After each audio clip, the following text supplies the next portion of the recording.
पाकिस्तान से आज एक बहुत बड़ी खबर आई। पेशावर के एक मदरसे में ब्लास्ट हुआ और कम से कम 7 बच्चों की जान चली गई। लेकिन उससे भी बड़ी खबर थी बच्चों की मौत के बाद इमरान खान का रिएक्शन। आप यकीन मानेंगे कि पाकिस्तान का प्रधानमंत्री बच्चों के चीत्कार के बाद कमेंट्री कर रहा था और कश्मीर का राग आलाप रहा था। अगर नहीं यकीन होता तो आप इस रिपोर्ट को गौर से देखिए। मंगलवार को सिर्फ 25 सेकंड थे।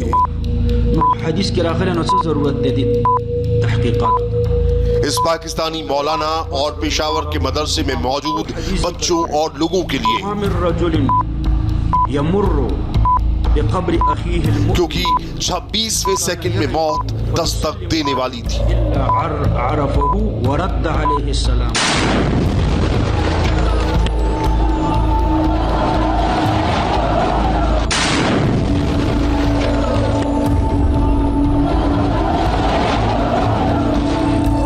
धमाका हुआ और पलक झपकते ही 7 बच्चों के चिथड़े उड़ गए। 70 से ज्यादा लोग जख्मी हो गए। दीवारें ढह गई, छत टूट गई, खिड़कियां टूट गई, कुछ नहीं बचा।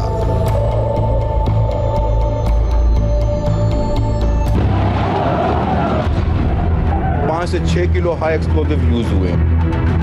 50 से ज्यादा लोग जख्मी हैं। सुबह 8 बजे के करीब कोई शख्स बैग लेके आया है जिसने बैग में ये आईईडी अटैक हुआ है। मस्जिद में रूटीन में बच्चे 8 बजे के करीब मदरसे में इकट्ठे होते हैं। टाइम डिवाइस है जो हमें एविडेंस मिले हैं और 5 kg के करीब है और बिल्कुल सेंटर ऑफ दी आपने देखे हाल में रखा हुआ था। डैमेज थोड़ा ज़्यादा होगा, उसकी रीज़न ये है कि कन्फाइनमेंट है, कमरा बंद है। मंगलवार को पेशावर में चारों तरफ सिर्फ अफरा तफरी का माहौल था। किसी को ना कुछ सोचने का मौका मिला और ना ही कुछ समझने का। तेज धमाके के बाद मस्जिद के भीतर का मंजर कैसा था, ये खुद एक मौलवी से सुनिए। मस्जिद में सफाई मुकम्मल हो चुकी है। यहाँ पर मस्जिद के जिम्मेदार लोग भी खड़े हैं। यहाँ पर अभी सफाई मुकम्मल हो चुकी है। कितना नुकसान हुआ है, क्या आप देख रहे हैं? सर जी, ये इतलात आ रहे हैं अस्पताल से कि 7 के करीब जो है ये शहीद हो गए और तकरीबन 63 जख्मी है इसमें। ये सारा मस्जिद जो है ये पंखे वगैरह बिजली का सिस्टम, ये यहाँ पे जो है वो 6 AC लगे हुए थे, वो भी सब के सब पट गए। ये बहुत नुकसान हुआ। ये देखो जी, कोई पुलिस वाला नहीं है यहाँ पे। ये तकरीबन 3 साल से ये चल रहा है।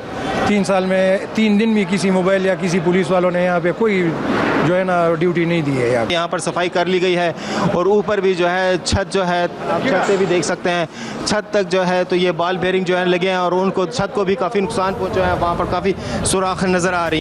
खून से लथपथ किताबें, खून से सनी लाल रंग की पेंसिल, जख्मी बच्चे, बुजुर्ग। पेशावर की इन तस्वीरों ने 6 साल पहले का वो मंजर याद दिला दिया।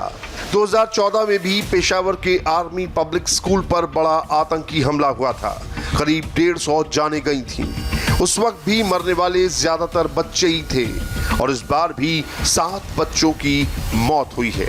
पिछली बार पब्लिक स्कूल निशाने पर था तो इस बार धार्मिक स्कूल यानी मदरसा टारगेट पर था। खुफिया टारगेट है। ये वो लोग हैं, सर्दी का मौसम है, जाहिर है जो लोग पहाड़ों पे चढ़े थे, जो वापस आने की कोशिश करेंगे।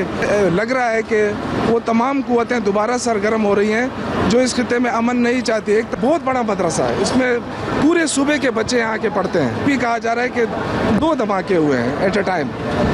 अब उसका जायजा लिया जा रहा है। एक्टा का अलर्ट जो है, थ्रेट अलर्ट, वो काफ़ी दिनों से जारी हुआ है। इस वजह से पूरे शहर में सिक्योरिटी अलर्ट भी कर दी गई थी, टाइट भी कर दी। जो हसास जगह थी उनको भी काफ़ी फोकस किया गया था। लेकिन आपको पता है कि दुश्मन जो होता है, दहशतगर्द, वो सॉफ्ट टारगेट की तरफ जाता है। पेशावर में धमाका हो गया, बच्चों की जान चली गई, मगर पाकिस्तान की सेलेक्टेड टीम के खिलाड़ी इमरान विरोधियों के बहाने बच्चों की लाश पर ही सियासत चमका रहे हैं।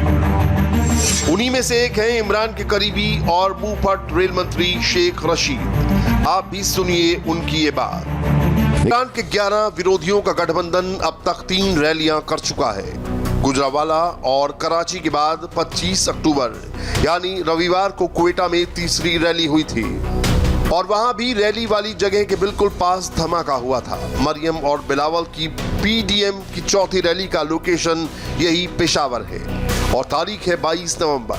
सवाल ये है कि क्या अपने विरोधियों को डराने के लिए इमरान खुद ही धमाके करवा रहे हैं और टीवी पर इमरान के चहेते इन धमाकों का ठीकरा नवाज एंड कंपनी पर फोड़ रहे हैं। ये पॉलिटिकल फोर्सेस हैं। पेशावर धमाके में शक की सुई पाकिस्तान के सिलेक्टेड कप्तान या फौज की तरफ यूं ही नहीं जा रही। आप भी जरा गौर से सुनिएगा। इमरान को चैलेंज करने वाले मौलाना फजलुर रहमान से धमाके पर क्या सवाल पूछा गया और उन्होंने मंगलवार को क्या जवाब दिया।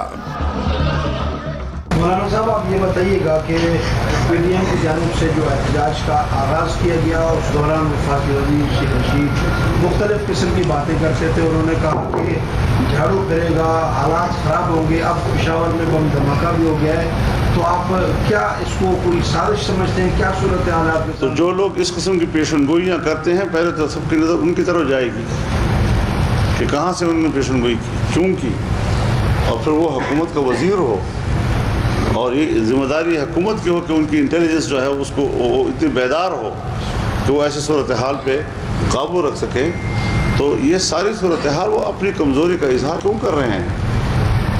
ये कमज़ोरी कहते हैं, ये जिम्मेदारी का कबूल करने की बातें हैं।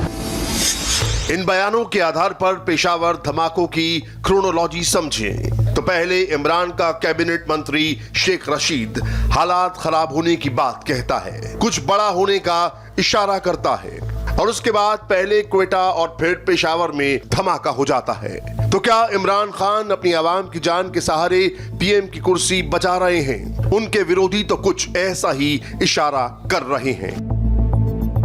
आज पेशावर में जो धमाका हुआ है वो भी बहुत काबिल मुज़म्मत है और ये इस बात का सबूत है कि हुकूमत लॉ एंड ऑर्डर के मैदान में भी बुरी तरह नाकाम हो रही है। इस हुकूमत ने पाकिस्तान को आइन के रास्ते से हटा के अब जबर के रास्ते पे डाल दिया है। ये पाकिस्तान में वन पार्टी स्टेट का कानून नाफिज करना चाहते हैं। पाकिस्तान डेमोक्रेटिक मूवमेंट में शामिल तमाम जमातें आईने पाकिस्तान की सरबुलंदी के लिए जदोजहद कर रही हैं। पीडीएम इंशाअल्लाह ताला इस नाकाम हुकूमत को घर भेज के इस मुल्क में आज़ाद मुनसिफाना इंतखाब के जरिए हकीकी नुमाइंदा हुकूमत लाएगी।